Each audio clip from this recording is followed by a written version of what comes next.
Praise the Lord. தேவஜனமே எப்படி இருக்கீங்க? இயேசு கிறிஸ்து நாமத்தினாலே வாழ்த்துக்கிறேன். ஒவ்வொரு நாளும் இந்த வசனம் பார்க்குறீங்க, ரொம்ப சந்தோஷம். அடுத்தவங்களுக்கு ஷேர் பண்ணுங்கள். கர்த்தர் உங்களை ஆசீர்வதிப்பார். இன்னைக்கு கூட ஒரு வாக்குத்தத்த வசனத்தை நம்ம பார்க்கலாம். ஏசாயா 49 7வது வசனம் கடைசி லைனில் இருக்க பாருங்கள்.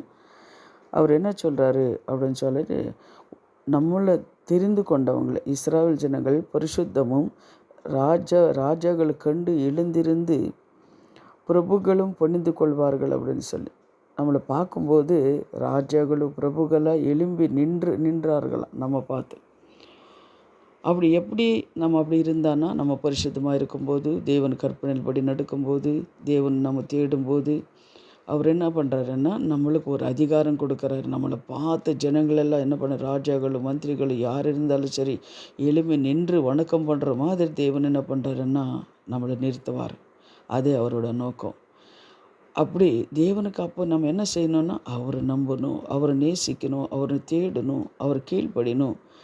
நம்ம வேதத்தில் நம்ம பார்க்கும்போது தானியேல் பாருங்கள், தானியேல் பார்த்து ராஜா என்ன பண்ணுறாரு, எழும்பி நின்றார் அப்படின்னு சொல்லி நம்ம பார்க்குறோம். தானியேல் எப்படி இருந்தாருங்க? தேவன் கீழ்ப்படிந்தார், 3 வேளை ஜெபித்தார், தேவன் கற்பனையின்படி கை கொண்டு நடந்தார். அதே போல் ஷாதாக் மேதை காவேத்லேகோ அக்னி சூழ்நிலை போடும்போது கூட அவர் என்ன பண்ணுறாங்கன்னா 3 பேர் அக்னி சூழ்நிலை போட்டார். ஆனால் அது கூட ஒரு மனுஷன் இருந்தார். தேவதூதன் இருக்கும்போது அந்த ராஜாவை எழும்பி நிற்கிறார். ஐயோ, நாங்கள் 3 பேர் தானே போட்டோம், இன்னொருத்தர் இருக்கிறாரே அப்படின்னு சொல்லி. அப்போ என்ன பண்ணுறாரு, அவரே நடுங்கிறார். அதுபோல தான் என்ன பண்ணுறோன்னா, நம்ம தேவனுக்கு கீழ்ப்படியும் போது, தேவனை நம்ம நேசிக்கும் போது, தேவன் நம்ம தேடும்போது உங்களுக்கு கூட அதே போல் தேவன் என்ன பண்ணுறாரு, நிறுத்துவார். நீங்கள் தேவனை தேடுங்க, அவர் பாதத்தில் இருங்க, அவர் கற்பனைப்படி கை கொண்டு நடுங்க. யோசேப்பு கூட நம்ம பார்க்குறோங்க. யோசேப்பு பார்த்தீங்களா, எல்லா அண்ணங்கள் என்ன பண்ணாங்க, அசைட்டே பண்ணாங்க, அவங்க விற்று போட்டாங்க. எகிப்து தேசத்தில் ஒரு அடிமைத்தனத்தில் இருந்தார். அந்த யோசேப்பு பாருங்கள், அந்த யோசேப்பு கிட்டே வந்து எல்லாரும் அந்த எகிப்து தேசம் ஜனங்களை மட்டும் கிடையாதுங்க.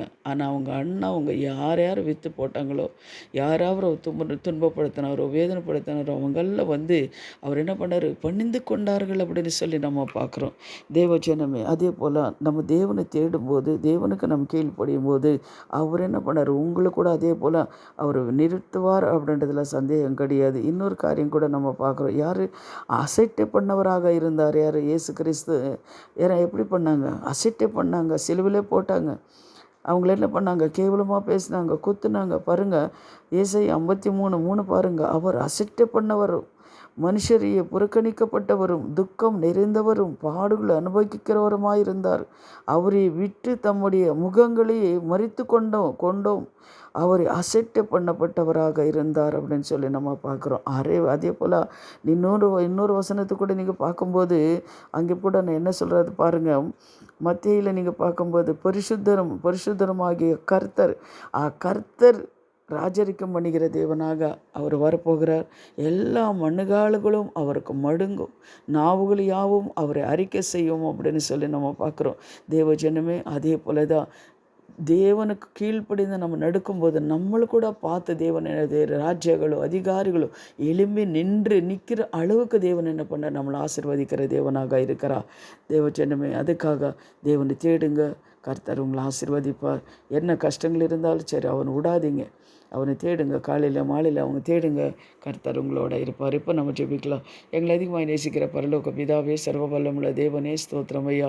ஆண்டவரே, தகப்பனே, இந்த வார்த்தை நீர் இந்த காலை வேளையில் கொடுத்ததுக்காக ஸ்தோத்திரம். இந்த வார்த்தை கேட்ட ஒவ்வொரு பிள்ளைங்களும் தேவனே, ஆண்டவரே, ஆமேன். தேவனை நம்ம தேடும்போது நம்மளை தேவனை உயர்த்துவார் என்ற ஒரு விசுவாசம், ஒரு நம்பிக்கை அவங்களுக்கு கொடுத்து கர்த்தாவை நீர் ஆசீர்வதிங்க. கர்த்தாவே, அவங்க தேவைகளை சந்திங்க. அவங்கள கர்த்தா போகத்தையும் வரத்தையும் சுவாமி, அவங்க கையின் பிரயாசங்களும் ஆண்டவர் நீர் ஆசீர்வதிங்க. அது மாத்திரமில்லை, பிறந்த நாளும் வெட்டிங் டே இருக்கிறவங்களுக்கு கூட பரிசுத்த ஆவியானவர் நீர் இருந்து கர்த்தாவே அவங்களுக்கு எல்லா காரியங்களும் நிறைவேற்றி கொடுங்க சுவாமி. இந்த வார்த்தை கேட்குற ஒவ்வொரு பிள்ளைங்களும் மேலே தேவா உங்கள் பிரசன்னம் இருக்கட்டும். இயேசுவே ஸ்தோத்திரம். இயேசுவின் நாமத்தை ஜெபிக்கிறோம் பிதாவே, ஆமேன். God bless you.